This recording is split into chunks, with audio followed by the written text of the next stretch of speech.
कल देखो यहां तक करा दिया था, अगर आपको याद हो तो I is equal to E equivalent R equivalent plus capital R, ठीक है ना।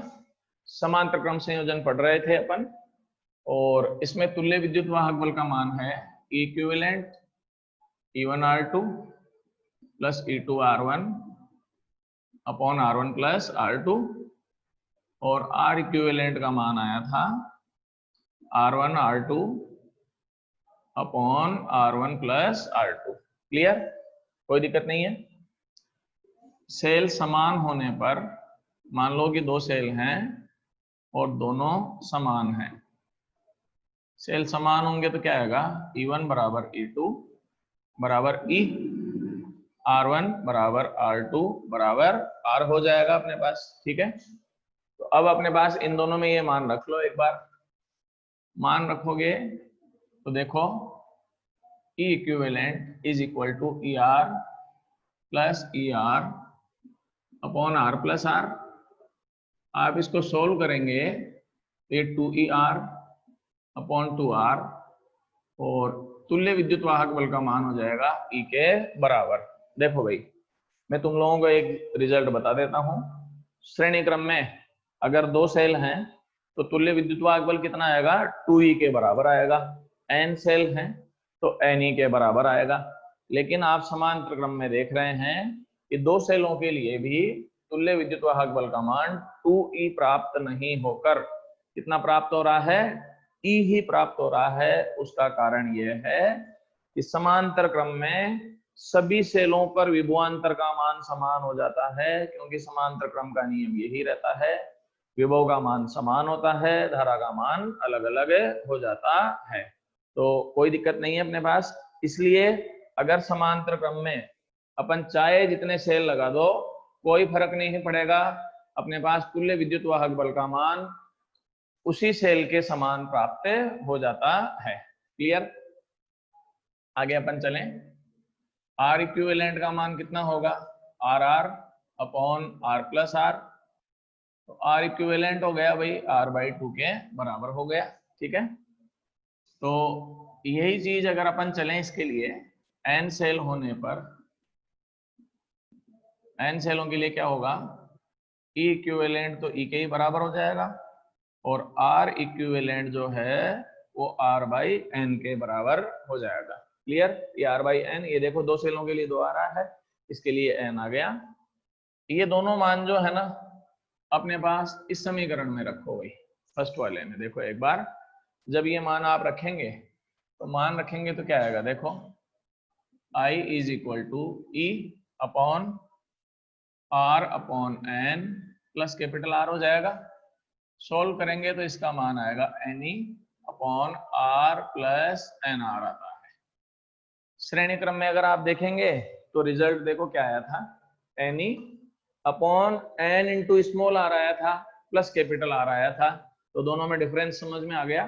श्रेणी क्रम में सूत्र बनेगा I is equal to NE upon n small r plus capital R। समांतर क्रम में बनेगा I is equal to NE upon small r plus n into capital R, ठीक है। अभी कर देते हैं भाई, जूम करते हैं, थोड़ा पास में ला रहा हूं। अब धारा अधिकतम होने के लिए क्या होगा, धारा अधिकतम होने के लिए, धारा अधिकतम होने के लिए ये पद जो है वो क्या होना चाहिए, नगण्य होना चाहिए। अब ये पद नगण्य करें तो INR इज इक्वल टू क्या होगा, 0। तो I maximum is equal to NE upon क्या आएगा, R के बराबर। एक बार थोड़ा जूम कर दो, बोल रहे हैं बच्चे कोई।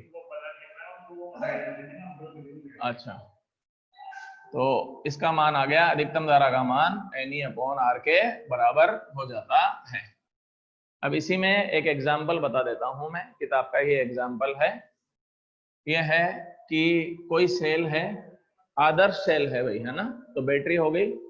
अब आदर्श सेल के लिए अपने पास यहां से देखें उसका विद्युत वाहक बल E है, तो आंतरिक प्रतिरोध किसके बराबर हो गया? 0 के बराबर हो गया। उस सेल को एक बाह्य प्रतिरोध कैपिटल R से जोड़ने पर ये कह रहे हैं कि धारा I प्राप्त हो जाती है। तो कोई दिक्कत नहीं है इसको समझने में। तो अपन यूं कह सकते हैं I is equal to E upon R plus R, ये मान 0, तो I बराबर हो गया E अपॉन R। अब ये कह रहे हैं कि समान सेल एक और इसके साथ समांतर क्रम में जोड़ देते हैं। ये तो है ही पहला, तो एक दूसरा समान सेल जो है इसके साथ है समांतर क्रम में जोड़ दिया गया है। तो अब धारा कितनी प्राप्त हो जाएगी? सेलों की संख्या कितनी हो गई आप देखो, 2 हो गई। तो सूत्र बोलो भाई, ये रहा, क्या आएगा? Ne upon R plus NR। आंतरिक प्रतिरोध नगण्य है तो ये हटा दो, तो I डैश बराबर क्या आएगा बताओ? N का मान 2 रखो, 2E अपॉन 2R, इससे ये कैंसिल हो गया, तो I डैश बराबर E अपॉन R आ गया। और E अपॉन R किसके बराबर हो गया अपने पास? I के बराबर हो गया, तो I डैश बराबर I। तो अपन ये कह सकते हैं कि धारा में कोई भी परिवर्तन नहीं हो रहा है, धारा उतनी की उतनी ही प्राप्त हो जाती है। अब आप एक बार इसका स्क्रीनशॉट ले लें, उसके बाद में अपन आगे बढ़ेंगे। इलेक्ट्रिक पावर,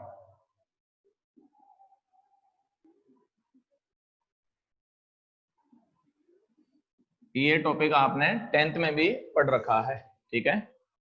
सबसे पहले तो इसकी परिभाषा पर आ जाते हैं। परिभाषा है कि विद्युत परिपथ में विद्युत धारा के द्वारा कार्य करने की दर को विद्युत शक्ति कहा जाता है। वैसे भी आप 11th में भी पढ़ चुके हैं, शक्ति की परिभाषा होती है P बराबर W अपॉन T। तो कार्य करने की दर, अब विद्युत शक्ति में विद्युत शब्द जोड़ दीजिए, तो ये हो जाएगा कि विद्युत परिपथों में विद्युत धारा द्वारा कार्य करने की दर किसके बराबर होती है? विद्युत शक्ति के बराबर होती है। तो P इज इक्वल टू क्या आएगा भाई? W upon T। इसके आधार पर अगर मात्रक निकालोगे तो मात्रक बन गया जूल प्रति सेकंड। ऐसा ही मात्रक जो है वोट होता है इसका, ठीक है। 1 किलोवाट भी होता है, आप सब जानते हैं, KW 1000 वोट के इक्वल हो जाता है। एक मात्रक और होता है भाई जो आप जानते हैं, अश्व शक्ति, हॉर्स पावर। तो 1 HP हॉर्स पावर अश्व शक्ति, ये होती है भाई 746 वोट के बराबर, 746 वोट के इक्वल होती है। तो मात्रक समझ में आ गया, जूल पर सेकंड, वोट हो ही गया, किलोवाट भी है, एक HP हो जाएगा हॉर्स पावर या अश्व शक्ति। और अश्व शक्ति का मान किसके बराबर होता है? 746 वोट के बराबर होता है। आगे चलें अपन इसमें। आप जानते हैं कि विभव वाले पार्ट में आप पढ़ भी चुके हैं, W is equal to Q into V, 10th में भी आता है भाई ये, तो Q इंटू V से रखें अपन। P is equal to Q V upon T हो जाएगा। Q अपॉन T जो है आप जानते हैं I के बराबर होगा, तो क्या रखेगा? P is equal to I into V, तो P is equal to VI। एक तो ये पहला फॉर्मूला, इस सूत्र की सहायता से अपन देखो I इज इक्वल टू ये निकाल सकते हैं P अपॉन V। इस सूत्र की सहायता से अपन ये ज्ञात कर सकते हैं कि उस परिपथ में अपने पास शक्ति और वोल्टेज अगर दे दिया जाए तो अधिकतम धारा का प्रवाह कितना किया जा सकता है। अभी एक न्यूमेरिकल बताऊंगा, उससे ये चीज क्लियर हो जाएगी। नेक्स्ट अपन चलें इसी में, ओम के नियम से V इज इक्वल टू क्या हो जाएगा भाई? IR। ये मान रखो इसमें, तो P is equal to IR I, तो P बराबर हो जाएगा I स्क्वायर R हो गया अपने पास इसका मान, देखो ठीक है। एक शक्ति का सूत्र ये वाला हो गया अपने पास, I और R में रिलेशन देता है। I का मान आप सब जानते हैं V अपॉन R से, ये रखें, तो P is equal to V square upon R square into R, R से आर कैंसिल आउट हो गया, तो किसके बराबर होगा, वी स्क्वायर अपॉन आर के बराबर। ये बहुत इंपॉर्टेंट रिलेशन है, अभी एक उदाहरण बताएंगे, उससे समझ में आएगा कि ये कैसे काम है करता है। अब एक बार आप बोर्ड का स्क्रीनशॉट